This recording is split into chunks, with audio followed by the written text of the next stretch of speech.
अगली हेडिंग है गोलीय दर्पणों से संबंधित परिभाषाएं। इससे पहले गोलीय दर्पण बता चुका हूँ। कांच के खोखले गोले के कटे हुए भाग को जिससे एक पृष्ठ पर कलई कर दिया जाए गोलीय दर्पण बनाया जाता है। दो प्रकार के होते हैं, एक अवतल दर्पण होता है और एक उत्तल दर्पण होता है। गोलीय दर्पणों से संबंधित परिभाषाएं। पहला है दर्पण का ध्रुव। ध्रुव को पोल भी कहते हैं। यह हमने एक दर्पण बना दिया है, इसके उभरे हुए भाग पर हमने कलई कर दिया है। ये उभरा हुआ भाग है। अगर उभरे हुए भाग पर कलई कर दिया है तो इस प्रकार के दर्पण को अवतल दर्पण कहते हैं। ये अवतल दर्पण है। ये इसका परावर्तक तल है। ये परावर्तक तल है। परावर्तक तल है। परावर्तक तल का जो मध्य बिंदु होगा, मध्य बिंदु, परावर्तक तल का मध्य बिंदु जो होगा उसे ही ध्रुव कहेंगे। इसे P से प्रदर्शित कर सकते हैं। तो दर्पण का ध्रुव, दर्पण के परावर्तक तल के मध्य बिंदु को दर्पण का ध्रुव कहते हैं। फिर सुनिएगा, दर्पण के, ये दर्पण है, इसका परावर्तक तल है, इसका कौन सा बिंदु? मध्य बिंदु। तो दर्पण के परावर्तक तल के मध्य बिंदु को दर्पण का ध्रुव कहते हैं। इसे P से प्रदर्शित करते हैं। तो लिख लिया जाए, दर्पण के परावर्तक तल के मध्य बिंदु को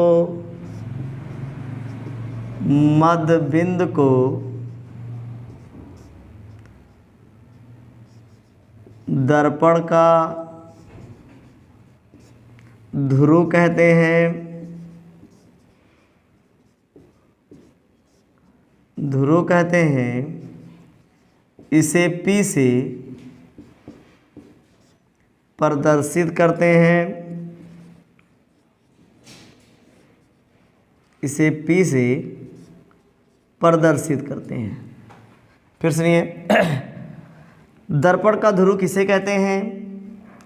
आप कहेंगे दर्पण के परावर्तक तल के मध्य बिंदु को दर्पण का ध्रुव कहते हैं। इसे P से प्रदर्शित करते हैं। दर्पण के परावर्तक तल के मध्य बिंदु को दर्पण का ध्रुव कहते हैं। इसे P से प्रदर्शित करते हैं। तो पहला आप समझ गए होंगे कि दर्पण का ध्रुव क्या होता है। दूसरा है वक्रता त्रिज्या। वक्रता त्रिज्या,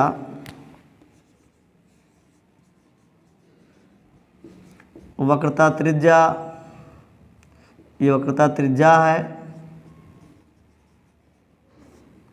वक्रता त्रिज्या सेंटर ऑफ कर्वेचर कहा जाता है इसको। वक्रता त्रिज्या को सेंटर ऑफ कर्वेचर। जैसे ये गोलीय दर्पण है,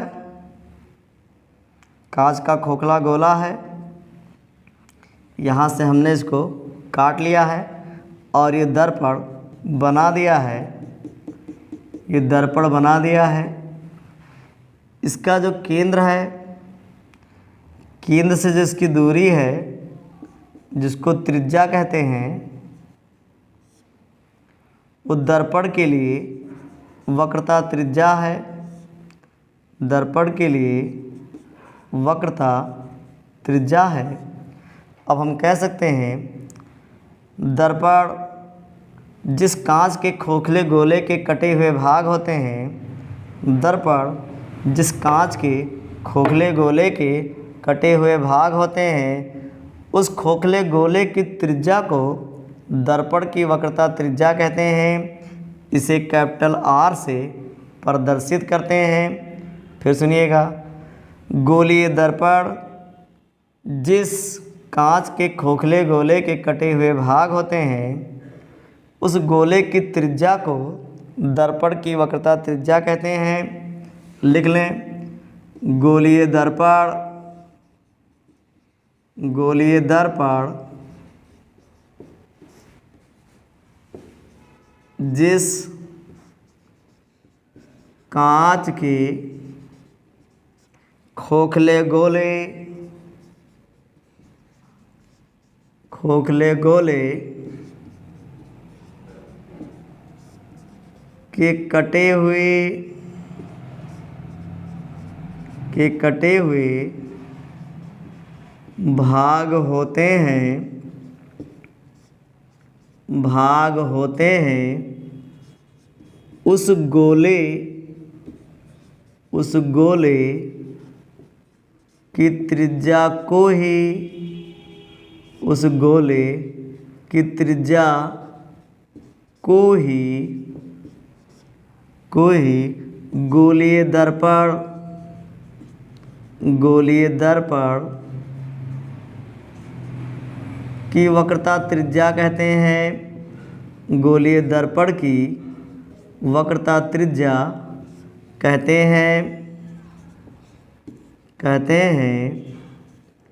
इसे कैपिटल आर से प्रदर्शित करते हैं, कैपिटल आर से प्रदर्शित करते हैं। फिर देखें, गोलीय दर्पण जिस कांच के खोखले गोले के कटे हुए भाग होते हैं, उस गोले की त्रिज्या को ही गोलीय दर्पण की वक्रता त्रिज्या कहते हैं। इसे कैपिटल आर से प्रदर्शित करते हैं। एक बार फिर देखें, जो गोलीय दर्पण होता है ये कांच का खोखला गोला का कटा हुआ भाग होता है। तो जो गोले की त्रिज्या होगी वो दर्पण के नज़र में वक्रता त्रिज्या होगी। गोले से मैं पूछूंगा तो कहेगा त्रिज्या है, दर्पण से मैं पूछूंगा तो कहेगा वो त्रिज्या नहीं, मेरे लिए वक्रता त्रिज्या है। तो खोखले गोले की त्रिज्या दर्पण के लिए वक्रता त्रिज्या होती है।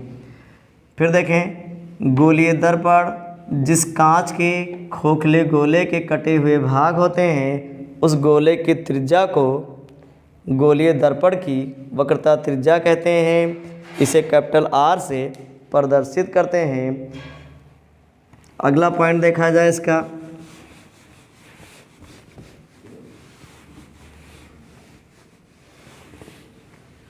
वक्रता केंद्र। वक्रता केंद्र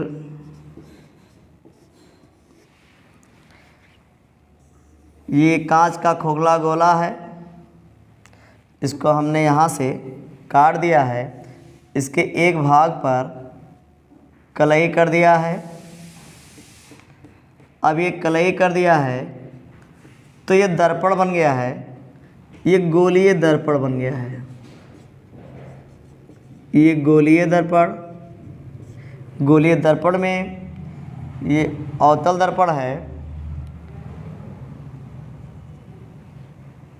खोखले गोले का जो केंद्र है, खोखले गोले का जो केंद्र है उसे ही गोलीय दर्पण का वक्रता केंद्र कहते हैं, वक्रता केंद्र कहते हैं। गोलीय दर्पण जिस कांच के खोखले गोले के कटे हुए भाग होते हैं, गोलीय दर्पण जिस कांच के खोखले गोले के कटे हुए भाग होते हैं, उस गोले के केंद्र को ही गोलीय दर्पण की वक्रता केंद्र कहते हैं। फिर सुनिएगा, गोलीय दर्पण जिस कांच के खोखले गोले के कटे हुए भाग होते हैं, उस गोले के केंद्र को ही गोलीय दर्पण का वक्रता केंद्र कहते हैं। इसे सी से प्रदर्शित करते हैं। तो देख लें, गोलीय दर्पण, गोलीय दर्पण जिस कांच के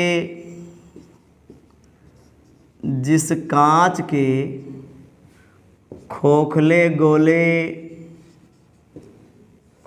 गोले के कटे हुए भाग होते हैं, कटे हुए भाग होते हैं, उस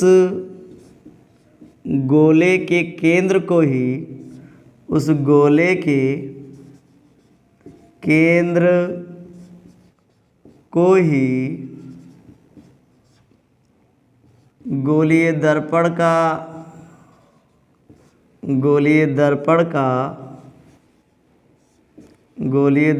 का वक्रता केंद्र कहते हैं, वक्रता केंद्र कहते हैं। इसे कैपिटल सी से प्रदर्शित करते हैं।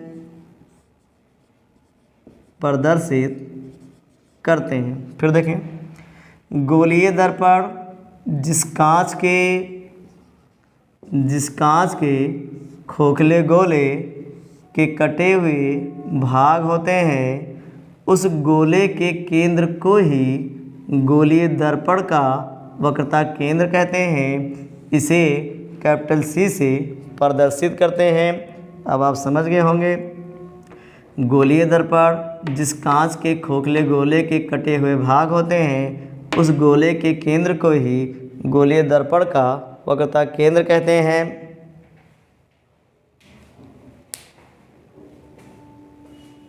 क्या बैठ गया? चौथा इसका भाग है मुख्य अक्ष, प्रिंसिपल एक्सिस। ये कांच का खोखला गोला है, यहाँ से काट लिया गया है। इसके एक भाग को कलई कर दिया गया है। अब आप जानते होंगे कौन सा दर्पण बना है, ये अवतल दर्पण बना है। इसके परावर्तक तल के मध्य बिंदु को दर्पण का ध्रुव कहते हैं, ये ध्रुव है। और यही वह इसकी वक्रता केंद्र है, ये वक्रता केंद्र है जिसको सी से व्यक्त करते हैं। एक ऐसी रेखा जो सी और पी से होकर निकल जाए, एक ऐसी रेखा जो सी और पी से होकर निकल जाए, इस रेखा को मुख्य अक्ष कहते हैं।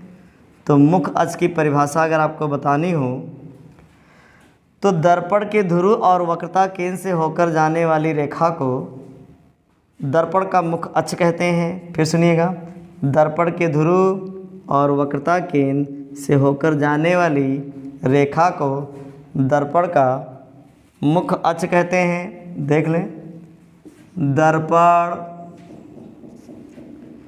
के ध्रुव, इसे पी से व्यक्त करते हैं, दर्पण के ध्रुव और दर्पण के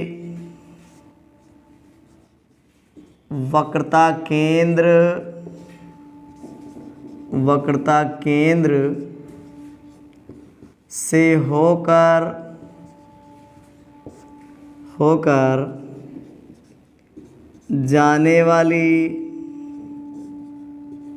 रेखा को